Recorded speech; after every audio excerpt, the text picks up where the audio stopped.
Bem-vindos a mais um episódio do School of Unicorns. Hoje tenho comigo o meu querido amigo, professor doutor António Mata. É um dos nomes mais sonantes e importantes da medicina dentária em Portugal, professor doutor, investigador, presidente da Comissão Científica da Ordem dos Médicos Dentistas e, com muito orgulho nosso, diretor clínico da Clínica Hugo Madeira. Tenho muitas questões para ele.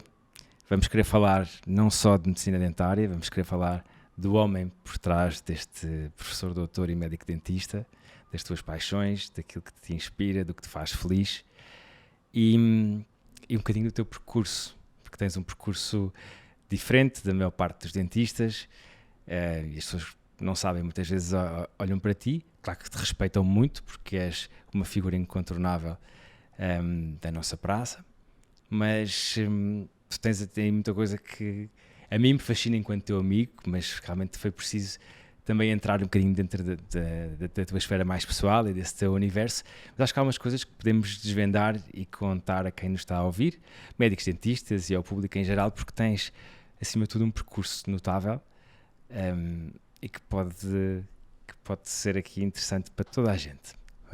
Queria começar por te perguntar coisas não muito pessoais para já, mas queria-te começar a perguntar, queria-te pedir que me contasse um bocadinho deste teu percurso. Como é que entraste em medicina dentária e o porquê de seres dentista?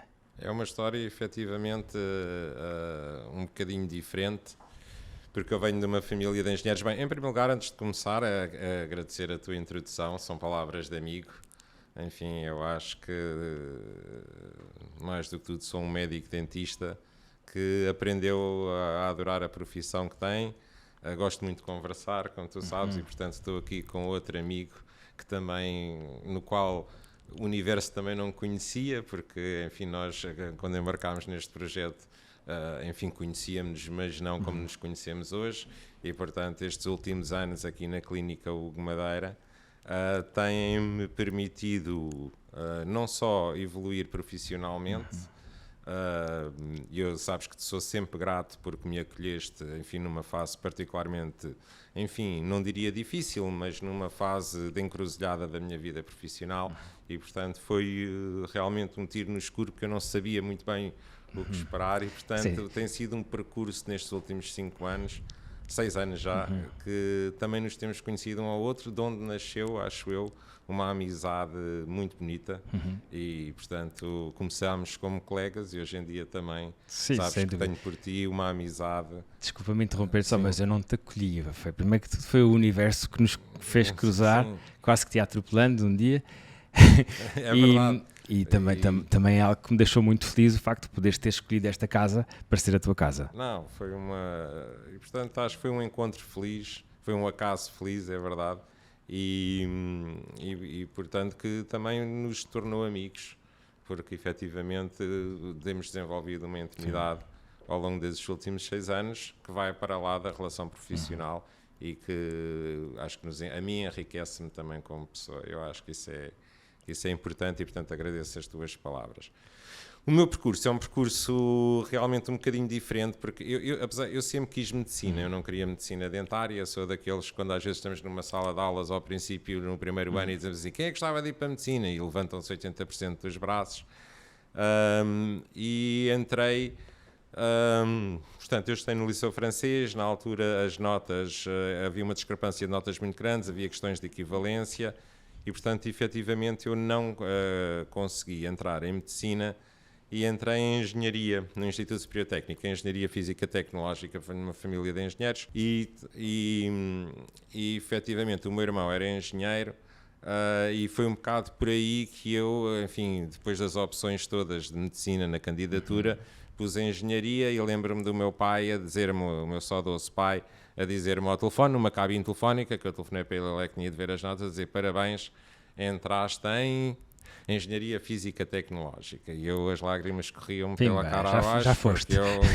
Já fui, não era nada do que eu queria, Mas abracei aquela entrada no Instituto Superior Técnico, de forma engraçada, num curso que hoje em dia chegou a ter média mais alta do que medicina, porque a Engenharia Física e Tecnológica, a par da Informática, chegaram nos últimos anos. Mas era o primeiro ano, foi o Mariano Gá que fez aquele curso, foi o primeiro ano. Era um curso, enfim, muito no seu início, mas que efetivamente eu odiei. Ou seja, realmente não era talhado para a engenharia, não gostei de estar no Instituto Superior Técnico. Não, nada contra o Instituto Superior Técnico, é uma grande instituição, mas efetivamente não era de toda a minha vocação, de tal forma que a minha alcunha era o turista, não é? Porque eu era sempre o último a chegar e o primeiro a sair, e um dia estava numa aula de sistemas digitais, ainda me lembro, e eu não percebia absolutamente nada daquilo. Ainda fiz o primeiro ano com a bagagem que trazia de matemática do Liceu Francês, que era efetivamente grande, e de física, mas no segundo ano aquilo começou a patinar um bocadinho e estava numa aula de sistemas digitais e o professor chamou-me o assistente e disse: olha, você hoje vai fazer o trabalho sozinho, porque ele tinha percebido que eu estava sempre ali na cola dos colegas, e disse, abriu assim um armário cheio de circuitos integrados e de placas e disse: olha, então vai-me fazer aqui um contador digital, não sei o que, com estas características, diga lá o que é que precisa. Claro. E olhei para ele e disse: olha, preciso-me ir embora daqui para fora, e fugi da aula e até hoje nunca... E depois, entretanto, eu queria ser músico também, porque estudei música há muitos anos, mas houve ali uma divergência com os meus pais, porque eles não queriam. O meu avô tinha sido professor de música e, enfim, tinha sido deserdado à minha avó por casar com ele, enfim, minha mãe tinha algumas reticências, e então acabei por não... não havendo ali um apoio para eu entrar, claro, para estudar música, porque na altura eu estudava música, e para seguir a carreira chateei-me com aquilo tudo, também a idade era pouca, e então acabei por me casar também neste contexto, era muito novo, e fui para a hotelaria para imitar o meu pai, não é? E portanto fui para o hotel que havia concorrente ao hotel onde ele estava, que ele estava no Ritz, era o Hotel Méridien, e então fui para recepcionista do Hotel Méridien. E depois fui trabalhar no Hotel Santa Cruz, onde fazia de recepcionista e à noite fazia DJ na discoteca do Hotel Santa Cruz. Portanto, foi assim um período em que fiz muita coisa, até que um dia a minha mulher, da altura, disse-me: António, não sejas parvo, vais estudar, porque é uma pena se não continuares a estudar, claro, e ficares por aqui. E então foi aí que eu decidi ir à procura e a dentária era uma opção, porque havia uma faculdade privada de medicina dentária que poderia ser uma opção. E eu, pronto, candidatei-me, fui à procura de um edifício em Chabregas, que encontrei e pronto, e entrei e começou aí a minha vida na medicina dentária. Os 3 primeiros anos, que era o tronco comum de medicina, eu gostei muito. Depois, quando cheguei ali ao 4º ano, tive um bocadinho mais de dificuldades, mas eu sou a prova viva de que a força do trabalho acho que consegue ultrapassar qualquer obstáculo, e hoje em dia sou apaixonado pela profissão. Que bom, que história bonita. Se pudesses voltar atrás, fazias tudo igual? Fazia. Não, eu, aliás, não tive muitos colegas nossos, como tu sabes, quando a União Europeia abriu esta possibilidade do acesso dos concursos maiores de 23 anos, detentores de licenciatura, muitos voltaram a fazer medicina, que sempre foi o sonho deles. Claro. Eu, quando tive essa possibilidade, não quis, nem quero, nem tenho... Portanto, é algo que passou, realmente era um desejo que eu tinha, mas eu realizei-me completamente nesta profissão. Os meus dilemas são de outra natureza, não é? Podemos falar deles depois um bocadinho sobre mais para a clínica ou mais para a investigação. É nesse ponto que o meu dilema tem andado, não na questão da medicina versus medicina dentária. Isso para mim, quer dizer, eu realizei-me completamente e sou um apaixonado pela medicina dentária. Que bom. Também já foste para o curso de medicina dentária já um pouco mais tarde, já com outra maturidade e com outra certeza, com certeza. E falaste um pouco agora da parte científica, de investigação e da parte clínica. Foi algo que tu muito rapidamente te ligaste, não? Sim, eu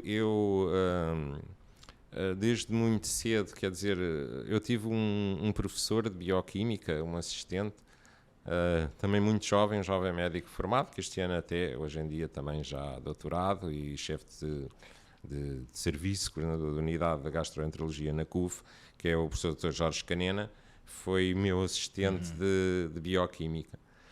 E era um homem, que ainda é, claro, obviamente, com um brilhantismo e uma dedicação ao ensino que despertou em mim realmente a vontade de querer ser melhor e de investir muito mais do que aquilo que já investia no estudo que fazia. Porque eu, a partir do momento que entrei em medicina dentária, dediquei-me efetivamente completamente ao curso. Ao contrário do que tinha feito no técnico, eu dediquei-me completamente ao curso e nessa dedicação tem sempre a haver alguém que repare em nós. Ele convidou-me no final do segundo ano para monitor dele. Portanto, eu no terceiro ano, e o meu curso teve 6 anos, como sabes, no final do segundo ano entrei para monitor, portanto eu no terceiro ano comecei a dar aulas. E também isso aproximou-me de um mundo de ciência que me apaixonou imediatamente, e aqui também há que fazer referência à professora Fernanda Mesquita, que foi talvez a segunda pessoa que depois também me adotou, como também fui monitor dela, depois fui assistente estagiário, assistente, professor auxiliar dela, e que, enfim, é uma mulher de grande valor, que fundou a bioquímica oral em Portugal e a biologia oral, abriu aquela área que eu acabei por abraçar, e portanto, devemos ser sempre gratos aos nossos mestres, é outra das minhas grandes mestras, e portanto puxou-me imediatamente para essa esfera da investigação. Portanto, eu desde muito cedo contactei com esse mundo e percebi que tinha essa paixão, ao mesmo tempo que já ia construindo, no fundo, também depois a minha vocação clínica, não é? Claro, sim, mas esta parte, tu foste arrecadando títulos, cadeiras, estiveste primeiro na faculdade onde formaste e depois passaste para a Universidade de Medicina Dentária de Lisboa, mas foste fazendo... Ainda estive no Porto, antes de foste ao Porto, mas foi uma coisa mais rápida, mais curta, sim, mas basicamente tens vindo a subir muito na carreira academicamente, depois em títulos também, como hoje em dia Presidente do Conselho Científico da Ordem. Era algo que nunca não esperavas quando começaste esta aventura toda, ires arrecadando estes títulos todos? Não esperamos, não esperamos. Nem o fiz nunca nessa perspectiva, devo dizer. Eu, por acaso, são histórias engraçadas porque nós temos, quer dizer, a minha vida passou sempre por a mesma forma como eu entro em medicina dentária, quer dizer, numa instituição que na altura, enfim, não era canónica, não é? Quer dizer, estava no princípio, enfim, com todas as suas dores de crescimento, não é? Nós apanhámos aquela altura inicial, enfim, fomos os primeiros, não é? Nesta questão do ensino privado de saúde em Portugal, e portanto foram tumultuosos, polémicos, não é? Até com, enfim, portanto requeriam uma afirmação muito grande. Também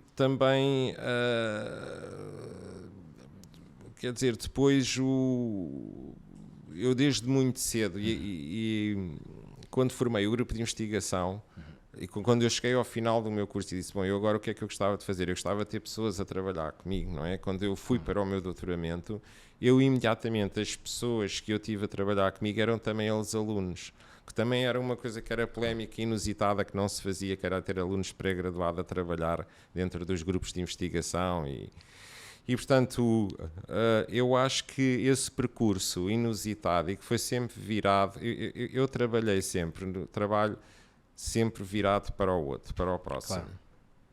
Claro. Isso tem a ver, se calhar, com outros aspectos da minha vida pessoal, podemos falar depois, até com o fato de ser, enfim, pronto, podemos falar sobre isso, mas sendo protestante, eu sou muito virado para o próximo e muito daquilo que eu faço é no sentido do próximo, dos meus pacientes, dos meus colegas e o que eu gosto mais, efetivamente, e também de formar pessoas. E, portanto, enfim, não foi um percurso clássico e não foi certamente um percurso feito a pensar nos títulos, mas foi um percurso de trabalho e tive sempre a sorte de ter pessoas incríveis a trabalhar comigo e de me cruzar com pessoas incríveis e, portanto, aqueles colegas muito jovens que na altura abraçaram aquele projeto que faz 25 anos hoje em dia, de investigação continuada em Portugal no campo da biologia oral. Realmente os prémios vieram, e quando eu falo em prémios falo em tudo o que é recompensa, não é? Porque a vida recompensa-nos quer dizer, não são os títulos, não são... Quer dizer, os títulos é uma apóstrofe de uma recompensa que nós tivemos, que é poder ir a um congresso e mostrar trabalho a colegas, ou poder efetivamente saber que os colegas gostavam que fôssemos nós, que os representássemos cientificamente na classe. Eu posso dizer que na altura as 3 listas concorrentes me abordaram no sentido de ter este cargo. Portanto, isso para mim e é a maior recompensa, porque acho que era uma pessoa naquela altura, naquele espaço e naquele tempo consensual para aquele lugar, mesmo entre pessoas que tinham grandes divergências, e portanto escolhi obviamente, enfim, a lista que me parecia enfim, que era necessária na altura e da qual não me arrependo nada. Daqui uma saudação ao nosso bastonário, que eu acho que tem feito efetivamente um trabalho de renovação dentro da classe muito importante e que importa também que estejamos em sintonia com ele, não é? Isso é importante. É, e para a nossa ordem e para todos os médicos dentistas é sem dúvida uma mais-valia ter uma pessoa como tu, acima de tudo profissional, confiável, com os valores corretos e sempre pronta a inovar. Eu queria te perguntar, ao longo deste percurso, continuando a focar aqui um bocadinho na parte da investigação, há algum momento que tu possas destacar que te tenha marcado nestes últimos anos? Coisas que tenhas feito, conseguido do teu grupo? Se há alguma coisa que descobriste que foi assim marcante?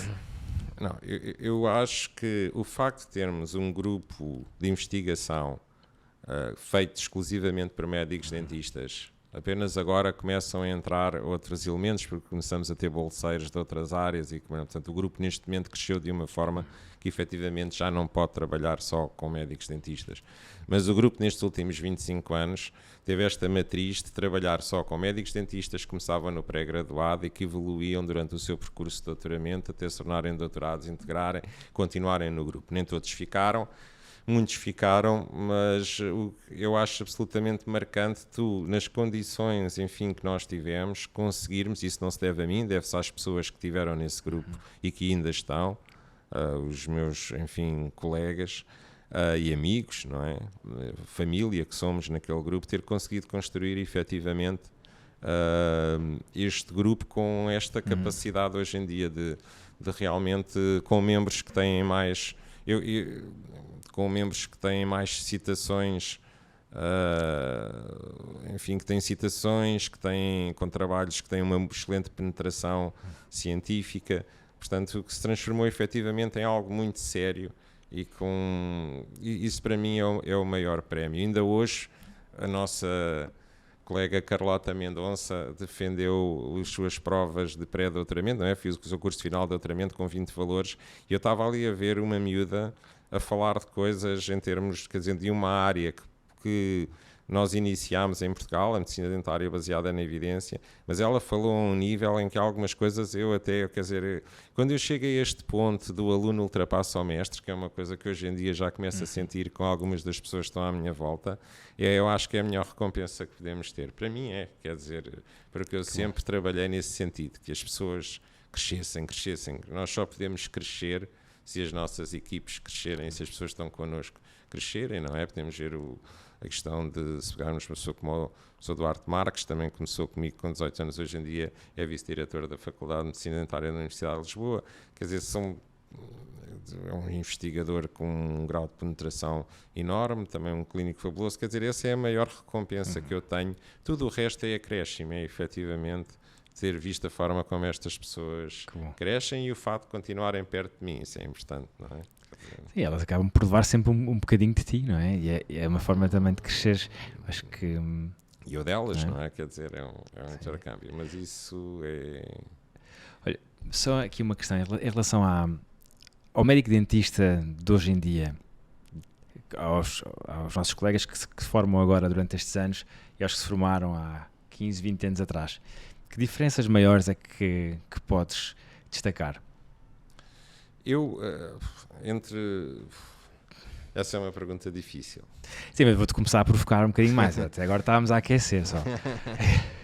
Essa é uma pergunta difícil, porque eu que fui sempre um defensor convicto do processo de Bolonha, não é?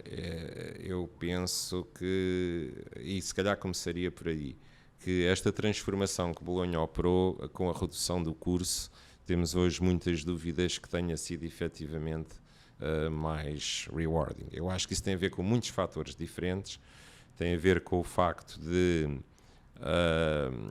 por um lado, este encurtamento se ter feito um bocadinho à custa da cultura médica, portanto o encurtamento daquilo que era o chamado ciclo básico, tronco comum de medicina, que passou no fundo 3 para 2 anos, fez perder aqui uma série de disciplinas da área médica que eu acho que coartaram um bocadinho a formação médica, e eu acho que isto tem consequências na forma como se olha para o paciente, na cultura médica, que os alunos, enfim, mais jovens terão um pouco, não por culpa deles, mas por vicissitudes deste encurtamento. Não é que Bolonha seja propriamente um mau sistema, eu acho que, quer dizer, é uma cultura para a qual não estávamos efetivamente preparados, com muito ensino tutorial, e que também tem custos que não são comportáveis com os orçamentos que nós temos. Ou seja, para completar Bolonha, para consignar Bolonha em toda a sua plenitude, era preciso ter orçamentos para o ensino que não existem, que são completamente utópicos. E, portanto, aquilo que se tem conseguido, eu acho que tem aqui algumas. E essa é a primeira diferença que eu noto. Eu acho que hoje em dia há maiores dificuldades na preparação, não por impreparação das instituições, não por impreparação dos docentes, até não por impreparação dos alunos, mas porque o sistema, a forma como o sistema foi alterado, não veio efetivamente melhorar a nossa performance em termos de ensino, o nosso achievement. Mas também há uma diferença geracional já muito grande entre a forma como o mundo era e as pessoas eram há 20 anos atrás, ou há 30 mesmo, porque eu comecei o meu curso em 90, não é? E aquilo que são hoje em dia. E, portanto, eu acho que isso põe um desafio gigante a forma como nós vivemos é completamente diferente, e isso vai ter que se refletir na forma como aprendemos e como ensinamos. Porque, efetivamente, os alunos, eu hoje em dia tenho que fazer um esforço, eu ainda não consegui, eu às vezes estou nos anfiteatros e estou a olhar para os alunos, e eu estou a pensar, eu com este modelo de ensino que tenho, eu não vou conseguir chegar a estes alunos, porque o mundo é muito diferente. E não adianta nós dizermos aqui é melhor, é pior, eu gosto mais, gosto menos, porque ele é como é. A vida é isto, é dinâmica, e, portanto, quando eu estou num anfiteatro hoje em dia e olho para um aluno e ele está com um iPhone enfiado no ouvido, com o seu computador aberto, a responder a mensagens, a ouvir, portanto, são alunos que têm um tipo de, que eu costumo dizer, uma inteligência diferente, elítica horizontal. Hoje em dia o mundo é um mundo de rapidez, não é? Ainda há bocado estávamos a falar sobre isso, é um mundo, e portanto, estes alunos hoje em dia são pessoas que têm uma capacidade que eu não tenho, que é de integrar 50 estímulos ao mesmo tempo, estar a fazer uma pesquisa na internet enquanto estou a ouvir o professor, enquanto estou a ouvir música, enquanto estou a responder a mensagens, portanto são completamente multitasking, mas também esta solicitação permanente põe um desafio que não os deixa, e não nos deixa mesmo a nós, no nosso modo de vivendi hoje em dia, nós conseguirmos ir à profundidade das coisas. E eu acho que isso é um risco enorme e que também se traduz depois nesta... Portanto, há aqui um cocktail explosivo, sinérgico no mau sentido, que é nós termos diminuído esta capacidade de transferir cultura médica para os nossos alunos, e depois os nossos alunos também têm um modo de vivendi, e nós hoje em dia todos vivermos num mundo que pressiona a superficialidade em detrimento da profundidade. Sim, e isto é complicado. E achas... A mim parece-me que isso depois acaba por ter muito a ver com o facto de depois às vezes não entrarem também a fundo na profissão, na personagem do ser um médico dentista, e de passar isso ao paciente, não é que não passem confiança às pessoas e que não façam o seu trabalho, mas eu vejo isso nas gerações mais jovens, parece que não assentaram tão bem, ou que ainda estão aqui a perceber o que andam a fazer. Sim, eu tenho sempre, todos nós temos esta tendência quando olhamos para trás e para os mais jovens, de nascer aqui este choque geracional, claro. Porque eles são sempre muito diferentes, não é? Eu falava com o meu compadre, Rui Duarte, e dizia-lhe, realmente também queixava-me um bocadinho até dos meus filhos, e dizia, e já viste que os jovens hoje são assim, são assado. E ele estava a dizer, já viste que as nossas avós também diziam que nós... E é verdade, portanto, isto é algo que vai passando, nós temos sempre... O tempo vai avançando, porque repara, também os nossos pacientes hoje em dia são muito diferentes daquilo que eram. Eu ia-te perguntar isso agora. Portanto, não são só os médicos, toda a vida é diferente. portanto, em alguns aspectos, eles se calhar até percebem melhor o paciente do que aquilo que nós percebemos de uma forma, sendo mais antigos, às vezes estes pacientes também nos questionam, nos pressionam, acham que sabem medicina, quer dizer, são altamente inquisitórios, também querem rapidez, também querem superficialidade nos tratamentos, e nós às vezes também temos um bocadinho temos que os reeducar. Claro. Portanto, eu acho que é necessário profundidade, precisa-se no mundo, hoje em dia na civilização. Eu acho que essa é uma ameaça muito grande. Boa resposta, boa resposta. Queria que falássemos um bocadinho sobre o projeto que tiveste na Abraço, a clínica que criaste com a nossa querida Margarida Martins. É verdade, não fui eu sozinho, fui eu em conjunto com 2 médicos dentistas, que era o Ricardo Abrantes e o Luís Catarino, que infelizmente já não se encontra entre nós, já faleceu. E foi também uma história engraçada, essa também, porque eu estava a fazer o meu doutoramento em Inglaterra e eu queria fazer alguma coisa na área das alterações patológicas na saliva, portanto, alterações salivares em várias patologias. E claro, fui falar com a Abraço no sentido de, portanto, sendo eles que tinham efetivamente na altura a maior coorte de pacientes seropositivos para o VIH-Sida, no sentido de saber, claro, passando pelas diversas comissões de éticas, a possibilidade de utilizar essa coorte para fazer esse estudo, portanto, poder estudá-los do ponto de vista do perfil salivar. E a Margarida Martins e a Maria José, na altura presidentes da Abraço, com a sua sagacidade, disseram: olha, nós... está bem, isso é tudo bem, mas o que é que você nos dá em troca? Não é? Assim um pouco quer dizer, nós temos que ajudar um bocado mais os nossos utentes, não é? Portanto, vem aqui, está bem que eticamente vai fazer tudo certinho, vai colher as salivas, mas tem que se envolver um bocado mais com eles, o que é que, portanto... E começámos a pensar, e na altura... a Margarida Martins até tinha estado na Freddie Mercury Foundation, se não estou enganado, não quero cometer aqui imprecisões. Isto nós estamos em 2002, portanto eu ainda não tinha acabado o doutoramento, portanto, seguramente antes de 2003, e a Margarida Martins tinha estado na Mercury Foundation, na Freddie Mercury Foundation. Podia ver várias coisas, ver o que é que seria. E havia aqui várias hipóteses de projetos que estavam a surgir na altura para tratar estes pacientes, ou para os utentes se sentirem, enfim, mais apoiados, que passavam por várias vertentes. Poderiam ser spas, poderiam ser, portanto, para dinamizar um bocadinho a Abraço, na altura também ia mudar de instalações, portanto, ia passar de umas instalações pequenas para umas instalações grandes, numa parceria que tinha com a Câmara Municipal de Lisboa, e, portanto, havia ali hipótese, naquele espaço novo, de fazer algo que fosse mais importante para a qualidade de vida dos utentes, no fundo era disso que se tratava. E fez um inquérito aos utentes. E a maior parte dos utentes, aquilo que valorizava, enfim, como aspecto mais diminuidor da sua qualidade de vida e mais impactante nas suas dificuldades, era a precariedade da sua saúde oral. Portanto, para eles o que era mais importante era poderem melhorar a sua saúde oral. E foi aí que nasceu a ideia de se fazer este projeto, que era... E que correu muito bem, porque aí rapidamente com a Margarida foi fácil trabalhar, porque nós tínhamos uma fila, rapidamente percebi a ideia que eu tinha, nunca tinha trabalhado neste estilo de ONGs, mas eu tinha sempre uma ideia, quando isto começou a nascer, dizer, pronto, então vamos fazer uma clínica com voluntários para atender os pacientes, vamos tentar criar aqui um gabinete dentário para tratar estes pacientes. É preciso ver que estamos numa altura em Portugal em que a doença ainda é muito... Ou seja, quer dizer, havia muitos colegas que não queriam tratar estes pacientes. Não havia muita discriminação, a doença ainda tinha um estigma muito grande. Não havia assim tantos anos decorridos desde a terapia retroviral altamente ativa, que efetivamente revolucionou, enfim, o outcome da doença, não é? O desfecho da doença. E, portanto, ainda havia estes pacientes, mesmo alguns com possibilidades económicas, tinham às vezes até dificuldades em encontrar... não sempre, mas algumas vezes, onde ser tratados. E, portanto, nós decidimos criar esta estrutura. Eu nunca tinha trabalhado numa estrutura desta natureza e a primeira coisa que eu disse e que a Margarida Martins, percebemos os dois, não nos conhecendo, tínhamos imediatamente essa afinidade, era que tinha que ter alta qualidade.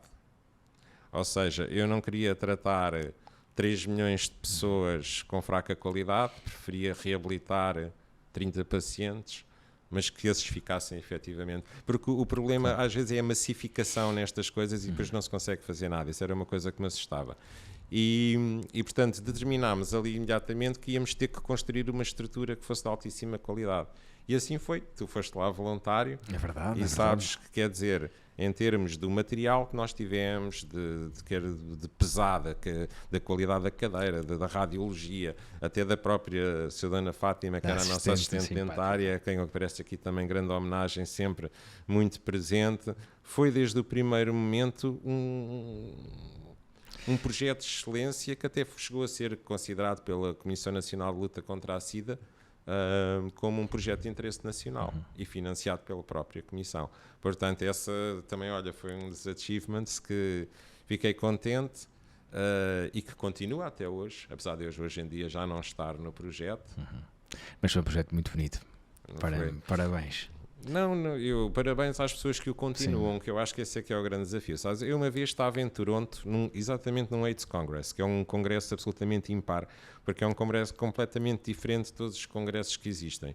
Foi pela primeira vez um congresso onde eu vi, são 35 mil participantes, normalmente, este onde eu estava, em Toronto, e tinham, que tu não vês noutros congressos, pacientes, decisores e médicos nas mesmas salas de conferência.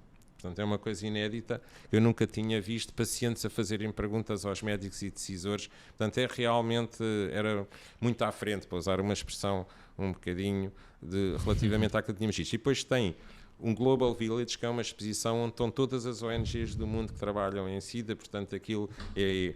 O stand da Abraço estava ao lado do stand das trabalhadoras do sexo de Amsterdão, que estava ao lado do stand dos monges budistas do Tibete na luta contra a SIDA. Portanto, ali vês a biodiversidade, que é uma coisa absolutamente fascinante. Realmente, o que é que nós somos de pessoas completamente diferentes, mas com interesses muito comuns. E eu fui ver uma conferência sobre responsabilidade social, que na altura era uma coisa que se falava muito pouco, e estava uma pessoa que disse uma coisa que para mim foi absolutamente striking, que foi... os projetos só são verdadeiramente maduros quando sobrevivem às pessoas que os criaram. Não é? Eu realmente comecei a pensar naquilo e comecei a preparar nessa altura a minha saída, porque eu acho que as pessoas não devem ficar presas aos projetos, portanto, devem preparar os projetos para os projetos sobreviverem a si próprios. E é isso que eu tenho tentado fazer. Não consegui sair de todos os projetos onde estou ainda, mas a Abraço... Quer dizer, eu acho que chegou a uma altura que tinha ganho uma maturidade que eu acho que devia sair. E foi esse o desafio e, portanto, eu acho que o parabéns aqui está nas pessoas que os continuaram e que continuem, que não deixam que aquele projeto morra. Portanto, isso para mim é a maior gratificação, é ver que aquilo continua. Não é? Muito bem. Queria entrar agora aqui no outro projeto. A partir do momento em que tu entraste aqui na Clínica Hugo Madeira, vieste revolucionar esta casa. Não é? Revolucionar no bom sentido, trazer coisas boas, organizar, trazer-nos um suporte que nós, de certa forma, não tínhamos. Vieste enriquecer muito esta equipa. A equipa também me tem enriquecido muito a mim. É uma simbiose. Uma simbiose. São desafiantes. Eu gosto muito de estar aqui. É uma equipe também que me desafiou, lá está, a ir mais longe clinicamente. E isso para mim tem sido Eu queria que me contasses um bocadinho como é que encontraste esta casa há 6 anos atrás e que evolução é que viste durante estes anos e como é que te sentes aqui? Não, eu sinto-me em casa. Eu acho que é uma coisa muito importante, ou seja, esta é a minha casa. Obrigado. É mesmo? É. Eu tenho uma ligação muito forte a esta empresa, como tu sabes. E a esta equipe, porque, como eu te disse, não é fácil tu às vezes aos 40 e tal anos decidires que vais mudar a tua vida da A a Z. Venderes as clínicas que tens, embarcares num projeto completamente diferente e, portanto, reconfigurares-te completamente. É preciso ter coragem para isso. Portanto, é um salto no escuro. Portanto, eu não sou minimamente responsável, quer dizer, eu tenho dado o meu contributo aqui todos os dias, mas efetivamente eu acho que nestes últimos 6 anos esta empresa e esta clínica têm crescido de uma forma muito saudável. Em si. Eu encontrei uma equipe com pessoas com muita vontade, lideradas por ti, inquestionavelmente, que continuas, enfim, a ser o líder. Este é o teu projeto, não é? Que nos contamina todos os dias com o teu entusiasmo, visionário, em muitos campos. Por exemplo, ainda ontem falávamos desta questão, primeira vez que tu me disseste, vamos deixar de ter registros de papel nesta clínica. Eu disse, este homem é maluco, como é que a gente agora vai conseguir fazer isto? Isto foi há 5 anos, hoje em dia é um desiderato da ciência médica, é absolutamente imperioso que todos caminhemos no sentido de ter registros eletrónicos de saúde de qualidade. Portanto, aquilo que parecia uma maluquice há 5 anos atrás, hoje em dia é o caminho para onde toda a medicina está a ir, porque é a única isso vai revolucionar a forma de nós fazermos investigação médica de uma forma séria. Portanto, é a forma como isso efetivamente, o potencial que existe aqui nestes dados e nestes dados de saúde que têm que ser registados eletronicamente de uma forma de qualidade. Isto para mostrar um dos teus aspectos visionários, houve outros, e portanto, claro que eu quando entrei aqui, a clínica era mais pequena e era preciso, não era preciso, quer dizer, estava num processo enfim, de crescimento rápido, que é sempre um desafio muito grande. Nós temos tido sempre este desafio de crescer rapidamente. E mas temos a responsabilidade também de o fazer, sim, não é? Sentimos que o batalhão vem aí atrás. Sim, e pronto, mas encontrei um sítio onde há sempre... havia aqui aquele objetivo máximo que eu acho que a medicina dentária deve ter, que é o de salvaguardar o interesse do paciente, dando-lhe a melhor qualidade de tratamento possível. Isso para mim foi sempre uma coisa... Eu tenho sempre muita dificuldade em lidar com estes fatores externos de pressão que existem sobre a decisão clínica, que acontecem às vezes nas seguradoras, nas convenções, né? Enfim, isso é um tema, enfim, um pouco polémico, mas que acabam por coartar, enfim, a capacidade de decisão. Eu tive sempre a sorte, e aqui isso também é verdade, mas eu gostava de dizer isto, eu tive sempre a sorte de trabalhar em sítios onde me receberam muito bem e onde eu gostei muito de trabalhar. Eu antes de estar aqui estive noutras estruturas que me acolheram também muito bem. Eu sempre saí bem das estruturas, penso eu, onde estive, e penso que isso é importante, e sempre mantive relações com as pessoas nas estruturas de onde saí. Mas esta é efetivamente a minha casa, e às vezes diz não há amor como ao primeiro, mas neste caso é não há amor como ao último, porque efetivamente este projeto emociona-me, como tu viste ainda agora. Quer dizer,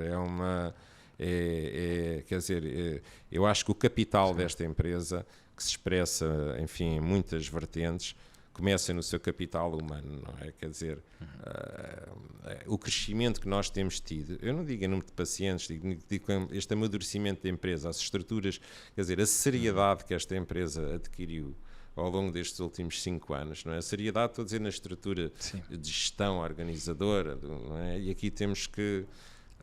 enfim, fomos fazendo várias tentativas, algumas melhor, mas acho que conseguiste encontrar agora uma equipe de gestão que eu acho que também temos que lhe prestar aqui a homenagem, não é? Que as pessoas estão neste momento nos polos diretivos da empresa, seja a financeira, seja a comercial, seja isto para confluir numa pessoa que eu acho que também temos aqui prestar a homenagem, que é o Hugo Rocha, que eu acho que foi uma pessoa que efetivamente também encaixou-se aqui de uma forma brilhante no sentido de conseguir, enfim, operacionalizar uma série de ideias que são dele, mas que também eram nossas e que nós não tínhamos tempo nem capacidade para conseguir pôr. Acho que ele foi esse elemento dinamizador e tem sido muito importante nesta empresa. Mas eu encontrei uma empresa muito diferente daquilo que ela é. Eu não acho que eu seja o elemento que mais contribuiu para isso, minimamente. Mas efetivamente eu acho que nós temos crescido muito e temos amadurecido. E isso é bom, conseguir crescer e amadurecer. Portanto, eu acho que nós temos tido as duas... E, portanto, eu estou como peixe na água aqui. Aliás, não tenho intenções de... eu acho que o nosso capital humano, claro, com todos os problemas que existem, e turras, e zangas, e coisas, como é normal da condição humana, mas, regra geral, o espírito... E sabes, muitas vezes as pessoas dizem, quando veem os nossos posts e veem as nossas E uma coisa que é verdade, que é, vocês são mesmo felizes naquela empresa. As pessoas contam nas nossas fotografias, isto colegas que me dizem, as pessoas contam nas nossas fotografias, veem as nossas fotografias, veem os nossos posts e dizem, aquela felicidade é genuína. E as pessoas têm razão, porque é verdade. Eu acho que as pessoas que estão nesta empresa, isso é algo que transparece lá para fora e que é verdade. Quer dizer, claro, nos zangamos e nos pegamos e discordamos, e como tudo, como as famílias, não é? Mas efetivamente existe nesta empresa um capital humano muito bom. Não, é verdade. Não é? Eu acho que isso é um dos grandes tesouros. E tu és uma grande peça desse capital. Vais ter que te reformar aqui. Sim, eu faço intenções disso. Nunca sabemos o dia da manhã. Mas olha, em relação ao presente e futuro, como é que a medicina dentária tem evoluído muito? Tens dado umas conferências sobre a parte desta evolução digital também. Como é que tu vês a medicina dentária a evoluir nos próximos anos? Falamos 10 anos, 100 anos ou 1000 anos? São coisas diferentes. Eu tenho uma visão diferente. Eu acho que, como quiseres, fala... inexoravelmente, o digital vai... Quer dizer, esta capacidade digital que nós temos vai transformar completamente a forma de fazer medicina em todos os planos. Portanto, na forma de fazer clínica, não é? Que eu acho que o digital, enfim, não só, quer dizer, vamos ter uma série de instrumentos e de ferramentas digitais que já começamos a ter em termos daquilo que é performance clínica na boca do doente, não é? Os scanners, os fluxos digitais, mas mesmo sobre o ponto de vista da decisão clínica, eu acho que a capacidade digital vai influenciar cada vez mais a decisão clínica. E a inteligência artificial, nós vamos ter cada vez mais algoritmos que nos vão permitir chegar a um diagnóstico mais rápido, ao ponto até que em alguma parte serão capazes ou não de nos substituir. Sobre isso já vou falar enquanto médicos. Isso é muito polémico, mas é muito interessante, porque eu acho que... Enfim, já vou falar disso. Outro aspecto é a forma como a investigação médica se vai fazer. O facto de recrutarmos pacientes para ensaios clínicos tem implicações éticas, tem problemas em termos de aquilo que nós chamamos a validade externa dos estudos, ou seja, quando nós temos que recrutar as pessoas de uma forma, tratá-las de uma certa forma, dar-lhes as intervenções de uma certa forma, afunilamos tanto aquilo para funcionar bem, que no fundo aquele doente, naquele contexto, naquele setting, tratado daquela maneira, não existe na vida real. E depois a aplicabilidade do resultado do estudo é muito limitada. Este é um dos problemas da investigação clínica.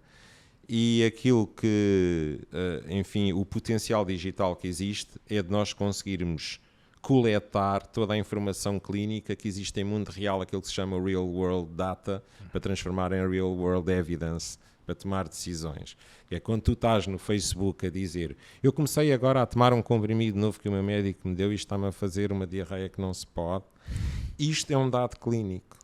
Portanto, quando tu estás num chat ou fazes um post, comecei a tomar isto e está-me dor de cabeça, ou comecei... Portanto, isto são dados clínicos que estão aí e que há algoritmos que podem ir buscar.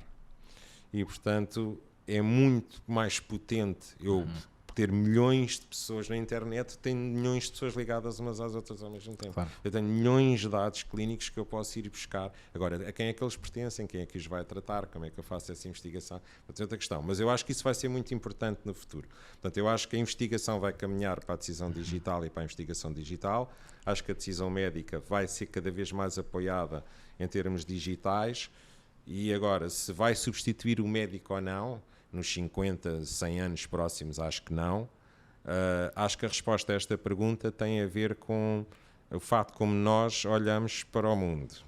Ou seja, se eu vou pôr isto desta maneira. Se eu acredito em Deus, vamos pôr isto neste plano, imagina. Portanto, se eu sou crente e acredito em Deus, eu acho que a alma está para lá da bioquímica. Portanto, eu acho que não são só processos bioquímicos, acho que há algo para além disso e que, portanto, isso não é reprodutível. Essa pessoa que acredita em Deus, como eu, por exemplo, acredito, ter legitimidade para dizer, eu acho que realmente a máquina nunca vai conseguir substituir o homem. Agora, se eu for ateu e eu não acreditar em Deus, portanto, para mim o corpo humano e a consciência e tudo é uma reprodução, é uma mera reprodução de processos elétricos, sinais bioquímicos, elétricos, e, portanto, isso é reprodutível. E eu aí vou conseguir que a máquina igual o homem. É uma questão de tempo, é uma questão de evolução tecnológica. Para mim não é. Portanto, eu tenho muita dificuldade, acho que há sempre aqui mais qualquer coisa que o médico vai ter, que na altura há aqui um fator que nós ainda não, e que eu não sei, mas não sabemos que tipo de consciência vai emanar de uma máquina à medida que a inteligência artificial for avançando. Até porque a tendência é que, quer dizer, esta questão da inteligência artificial é um nome que nós arranjamos, porque inteligência é inteligência. Natural ou artificial. É uma capacidade de resolver problemas sozinho, Agora, que emoções, que inteligência emocional vai emergir dessas máquinas, não sabemos. Eu acho que o humano tem sempre mais qualquer coisa, porque nós acho que temos aqui, eu como sou crente, acho que temos aqui algumas diferenças e, portanto, não sei se a máquina nos conseguirá completamente igualar. Mas eu acho que em 1000 anos estarão mesmo muito próximas. E a questão aqui é, tu preferias ser operado por um médico, tens um acidente e entras num hospital e preferes ser operado por um médico que está 36 horas de banco a operar e tu sabes o que é que quando trabalhamos muitas horas isso acaba por afetar a nossa decisão clínica, ou por uma máquina, não é? Eu não sei se temos tempo ainda, mas... Temos um bocadinho. Temos um bocadinho. Começam agora a aparecer aqueles chatbots, os programas que fazem... Os programas que, no fundo, são algoritmos que tu, não é? Já recepcionistas, até assistentes dentárias... Agora é tudo nos Estados Unidos há um estudo feito numa universidade americana com um programa de um chatbot para auxiliar os pacientes com cancro. Portanto, aquilo é um algoritmo que está nos teus computadores, nas tuas devices, que estão todas ligadas umas às outras, e que, por exemplo, tu vais com o teu iPhone ao jardim, vês os patinhos, tiras umas fotografias com os teus netos, depois estás em casa, estás a ver os teus e-mails, e portanto aquilo é uma espécie de Siri, chama-se Louise, não é? Que vai vendo essas coisas todas. E quando, portanto, é um projeto que foi feito com cerca de 30 pacientes oncológicos, quando as pessoas se sentem deprimidas, a Louise aparece nas devices e diz, então, mas, não, mas olha, então ainda há bocado esteve ali no jardim tal, esteve a dar comida aos patinhos, tirou uma fotografia com os seus netos, ainda agora mandou este e-mail a dizer, está a ver, tem amigos, portanto faz este tipo de acompanhamento. E ao princípio as pessoas confrontadas com esta possibilidade de entrarem no estudo, quase todas dizem, não, isso é uma coisa artificial, mas depois à medida que vão utilizando, todas quiseram utilizar mais e quase todas melhoraram os seus níveis de qualidade de vida, porque a máquina está disponível 24 horas por dia sem se cansar. E quem já teve, como eu já tive, por exemplo, a minha mãe, que faleceu, enfim, com uma doença, demente, de demência, não é? Quer dizer, nós, por mais amor que tenhamos à pessoa, chega a uma altura que nós somos limitados, não é? Aquela solicitação que a pessoa nos faz, não é? Nós também precisamos descansar, Portanto, eu acho que as máquinas têm aqui um papel importante a representar e acho que têm esse papel na medicina, sem dúvida. Muito bem, uma história interessante. Olha, e só mais uma coisa. E a música na tua vida? A música na minha vida... Ainda os vais meus lá dois ou não? filhos fazem música, não é? A minha filha mais nova, que, enfim, trabalha para ser atriz, está a estudar para ser atriz, canta. O meu filho mais novo toca vários instrumentos, de uma forma absolutamente brilhante. Eu tenho tido a música um bocadinho mais parada, não é? Falta um bocadinho de música na minha vida, realmente. Eu ouço música, não é? Compulsivamente, sou um melómano, mas tenho tido menos tempo para tocar. Mas é algo onde eu gostava, eu acho que é uma fase que eu tenho sido tão absorvido pela profissão e por certo tipo de tarefas que não tenho efetivamente tido tempo para outras que gosto muito. E a música é uma delas, e eu gostava de voltar a estudar música e a tocar, tenho muitas saudades, por acaso. Quer dizer, eu toco um bocadinho, mas já não como fazia. Olha, quero-te ouvir tocar em breve, pode ser? Não queiras. Olha, quero-te agradecer muito por este bocadinho, pelas palavras sábias e de amigo. Foi um prazer enorme. Bem, gostei muito. É uma honra teres-me convidado aqui para o teu espaço e gosto sempre muito, eu gosto de conversar e conversar contigo também. E é bom também transferirmos estas conversas que costumamos ter às vezes aqui já para o espaço e para os outros também também é bom poder partilhá-las. Eu é que agradeço. Obrigado, professor. Gosto muito de ti. Eu É um também. prazer É mútuo, sabes? fazer parte da tua vida. Não, é Obrigado.